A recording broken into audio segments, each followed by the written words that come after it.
A tempestade em silêncio. O barco afunda, mas eu não. Não era a primeira vez que meu barco afundava, mas era a primeira vez que eu afundava com ele em paz. Essa frase me veio com tanta clareza que parecia ter sido escrita na proa do veleiro, desde o início. Eu a ouvi dentro de mim no exato instante em que a água começou a tomar o convés como se fosse dona do lugar. Nenhuma explosão, nenhum grito. Só o estalo de madeira velha cedendo ao peso de um mar desgovernado. E o silêncio que só o desespero sabe fazer.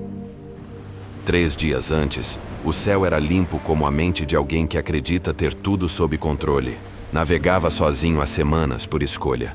Meus mapas estavam traçados, o barco abastecido.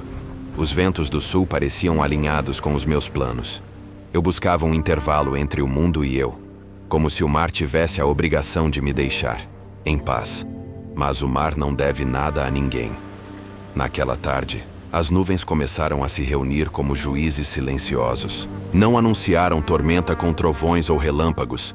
Elas apenas vieram. E quando vieram, trouxeram o que havia de mais primitivo dentro de mim. Foi ali que percebi. Não era contra a tempestade que eu lutava. Era contra mim. A cada rajada de vento, a cada metro de água que invadia o casco, eu sentia a urgência de controlar o que não se controla. A âncora que me mantinha eram as lembranças do meu pai, um homem de poucas palavras e muitos silêncios. Não é o mar que te afunda, é o medo, ele dizia.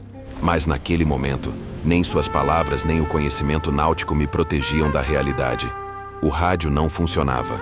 A bússola havia quebrado com a queda de um armário. As velas estavam rasgadas e a água já alcançava meu tornozelo. Tentei manter o barco firme, joguei peso fora. Amarrei cordas como quem tenta estancar uma ferida aberta. Gritei com o vento, como se ele fosse me ouvir. E foi aí que entendi algo estranho. Ninguém viria. O barulho da madeira se partindo me lembrou que tudo tem um limite, até a resistência. Me ajoelhei no chão encharcado, ofegante. Não por cansaço físico, mas por estar diante de algo que nenhuma ferramenta humana pode vencer. O inevitável. E foi nessa hora que o medo, que até então era um furacão dentro de mim, cedeu espaço a um vazio. Não um vazio desesperador, mas tranquilo. Eu estava sozinho. Completamente. E de algum modo, aquilo não me assustava mais. O barco afundava sim. Eu sabia, mas pela primeira vez, não tentei me salvar. Respirei, profundamente, como se estivesse em casa, e sorri. Não porque havia esperança, mas porque pela primeira vez eu não estava tentando fugir de mim mesmo. O inimigo invisível, o mar, não descansava. As ondas batiam como martelos contra o casco, mesmo com ele já condenado. Ainda assim, meus olhos estavam fixos em outro lugar, dentro. Engraçado. Eu sempre pensei que, se um dia estivesse prestes a morrer, seria por causa de algo grande, épico. Um acidente, uma queda, uma tragédia visível. Mas ali, na solidão do oceano, descobri que o maior perigo nunca foi o mar. Foi o medo, silencioso, insidioso. Ele se esconde onde a água não alcança, dentro da mente. Eu já tinha enfrentado tempestades antes, algumas piores que essa, mas nenhuma havia me deixado assim. Paralisado não pelas forças da natureza, mas pela ideia de não ter controle algum. O rádio quebrado me isolava do mundo. A bússola, partida em duas, parecia um espelho rachado do meu próprio senso de direção. E no meio do caos, uma lembrança. Meu pai, de costas para mim, remendando uma rede de pesca. Eu, com 8 anos, assustado com o barulho de um trovão. Ele não me olhou. Só disse: "A natureza não é tua inimiga. Teu inimigo mora entre tuas orelhas." Na hora eu achei rude. Hoje entendo.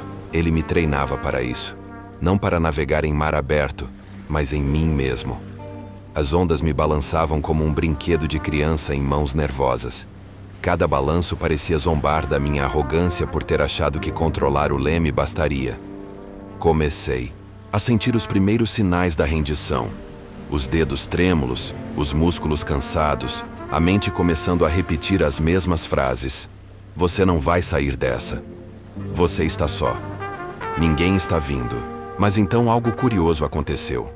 Quanto mais o medo falava, mais claro eu ouvia outra voz. A minha. Não a voz nervosa do pânico, mas uma versão mais calma, mais antiga. A que costumava sussurrar quando tudo desabava, mas que eu quase nunca escutava. Você ainda está aqui, respirando, e isso já é uma vitória. Olhei ao redor, nada além de cinza, espuma e fúria, mas por dentro, algo começava a mudar. Não se tratava mais de vencer a tempestade, se tratava de atravessá-la sem me perder no processo. Eu não controlava o mar, nunca controlei, mas ali, no coração da tormenta, eu podia escolher algo. Não ceder ao caos interno. Não era resistência, não era bravura, era algo mais silencioso. Uma decisão íntima. Permanecer inteiro, mesmo que tudo partisse ao meio. Fechei os olhos. E pela primeira vez naquela noite, senti, não o fim, mas o começo de uma paz incômoda, como quem aceita o convite do inevitável, sem se curvar a ele. Houve um momento em que tudo parou, não o mar, não o vento, mas eu. Meus braços não respondiam mais com a mesma força. A adrenalina tinha ido embora, e o que restava era exaustão. Não aquela que se resolve com sono, mas a que pesa nos ossos, no pensamento, como se o próprio tempo tivesse se tornado viscoso demais para atravessar.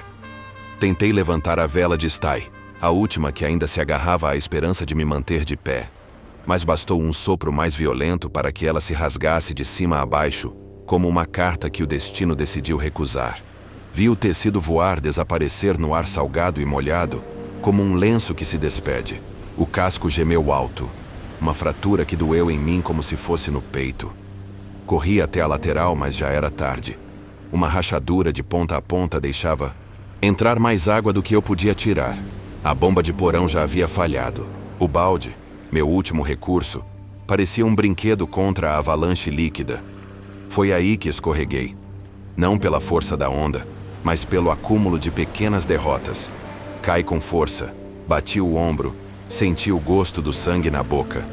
Deitado ali, no chão frio e molhado, com o mundo rodando ao meu redor, pensei: é agora, agora eu desisto. Não com raiva, nem com medo, apenas com rendição. Uma rendição limpa, sem culpa, porque o corpo cede. E quando ele cede, a mente vacila. Deitado no convés inundado, ouvi o mar. E ele parecia calmo por dentro do seu furor. Não havia grito, não havia ameaça. Só havia o som de algo maior que eu dizendo: você tentou, agora deixe ir. Fechei os olhos e me imaginei afundando. Não o barco, mas eu, afundando para longe da pressão de vencer, da obrigação de sobreviver, da necessidade de estar sempre no controle. Lembrei de um dia específico com meu pai, quando ele perdeu o barco dele em uma enchente. Lembro de ter perguntado, com lágrimas nos olhos: pai, e agora? E ele respondeu: agora a gente respira, depois a gente vê. Na época achei que ele estava fugindo da realidade. Hoje entendo que ele estava ficando inteiro dentro dela. Ali, no chão, com água subindo pelas costelas, fiz o que ele ensinou. Respirei 1, 2, 3 vezes. E por um breve instante foi como se o tempo abrisse uma fresta, como se aquele momento não fosse tragédia, mas transição. Eu não precisava lutar. Eu precisava aceitar. Aceitar que a vida nem sempre é sobre se manter à tona. Às vezes, é sobre afundar com dignidade. Quando me levantei, não era mais para salvar o barco.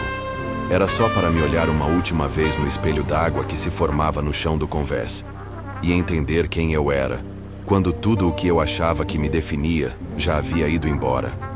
Algo mudou. Não no céu. As nuvens continuavam a dançar sobre mim como gigantes cansados. O mar ainda rugia, mas dentro de mim havia um silêncio novo, quase sagrado. Eu já não me debatia, já não olhava ao redor procurando salvação. Sentei no que restava da cabine, com os pés dentro d'água, e encarei o horizonte. Pela primeira vez, sem esperar por nada. Foi nesse exato instante que a tempestade começou a cessar. Sem aviso. Sem grandiosidade. Apenas uma brisa mais leve. Uma onda que não explodiu contra mim, mas deslizou com certo respeito. Era como se o próprio mar reconhecesse. Ele não precisava mais lutar contra mim, porque eu também havia parado de lutar contra ele. Não foi alívio, foi entrega. Fechei os olhos e senti cada gota de água no meu rosto. Senti o peso do meu corpo, cansado da alma lavada, e pensei no meu pai de novo. A vida não te pede controle, ela te oferece presença. Ali, sentado no barco afundando, eu estava mais presente do que em qualquer outro momento da minha vida. Pela primeira vez, a dor e a paz ocupavam o mesmo espaço, e isso era liberdade. Comecei a falar comigo mesmo, em voz alta, como se estivesse conversando com outro homem ali no barco, e talvez estivesse. Talvez aquele que respondeu, com voz serena, firme, paciente, fosse o eu que sempre esteve comigo, mas que eu jamais deixei falar. Você não falhou. Foi a primeira frase que ouvi de mim mesmo. E chorei. Não porque era verdade ou mentira, mas porque era humano. Era justo. Era o que eu precisava dizer e ouvir. Você sobreviveu a coisas piores, e mesmo que não saia dessa, já saiu de onde importava.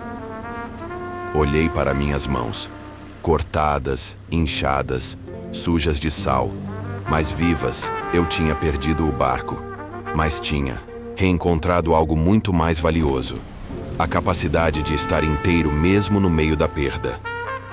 Na calmaria que seguiu, o mundo parecia diferente. O mar, que antes era inimigo, agora era espelho. O céu que antes ameaçava, agora me cobria com compaixão. Eu entendi. O naufrágio verdadeiro nunca foi da embarcação. Foi o da falsa ideia de que eu precisava estar no controle o tempo todo. E esse naufrágio foi a minha salvação. Na manhã seguinte, acordei com o som de um motor ao longe. O sol rasgava as nuvens pela primeira vez em dias. E havia ali, à distância, um navio mercante enorme, cruzando meu campo de visão como uma aparição. Agitei os braços, sem urgência. Acenei como quem cumprimenta um velho conhecido, não como quem implora por socorro. Minutos depois fui resgatado. Me puxaram com pressa, perguntaram se eu estava bem, se precisava de médico. Respondi que sim, mas que já estava tudo certo, porque estava. Enquanto me envolviam em cobertores e me ofereciam água e comida, eu observava o mar de cima do convés deles. Meu barco desaparecia, engolido devagar. Sem drama, sem tragédia, e eu só sentia gratidão, mas não pela salvação, pela lição. Ali, entre desconhecidos, percebi que voltei diferente, não mais com a ânsia de sobreviver, mas com a clareza de viver, não mais com o peso do controle, mas com o leve fardo da aceitação. Antes da tempestade, eu navegava para fugir. Depois dela, aprendi a permanecer, e toda vez que fecho os olhos e lembro daquele momento, volto àquela frase que me encontrou no início. Não era a primeira vez que meu barco afundava, mas era a primeira vez que eu afundava com ele em paz. Talvez esse seja o verdadeiro resgate. Não ser salvo do mar, mas ser salvo de si mesmo.